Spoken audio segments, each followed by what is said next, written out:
Hi అండి. ఈరోజు నేనైతే పల్లివల శివారు గంటి ఫ్యాక్టరీ దగ్గర ఈతకోట వెళ్ళే దారిలో గుల్కుల్ ఫ్యాక్టరీ దగ్గర శ్రీ సత్తమ్మ తల్లి అమ్మవారిని అయితే చూపిస్తున్నానండి. షెడ్లు చూడండి.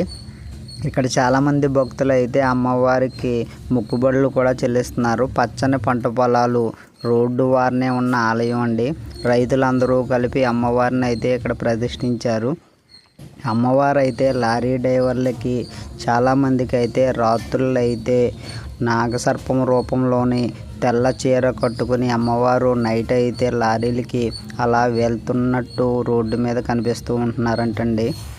చాలామంది అయితే చెప్పారు. అందుకోసం నేనైతే ఈ వీడియో అయితే మీకు చూపిస్తున్నాను, చూడండి. ఈతకోట గుల్కుల్ ఫ్యాక్టరీలో అయితే వర్క్ చేసే ఫ్రెండ్స్ అయితే నాకు తెలిసిన వాళ్ళు ఉన్నారండి.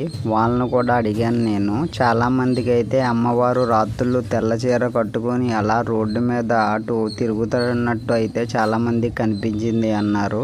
నేనైతే అమ్మవారి వీడియో అయితే చూపిస్తున్నాను. మీరు కూడా అమ్మవారిని దర్శించుకొని మీ యొక్క హాయ్ అండి, మా ఛానల్ పేరు శ్రీను చిన్ని 5648. మీ అందరికీ నచ్చితే లైక్ చేసి షేర్ చేసి కామెంట్ చేయండి. సబ్స్క్రైబ్ మాత్రం మర్చిపోకండి.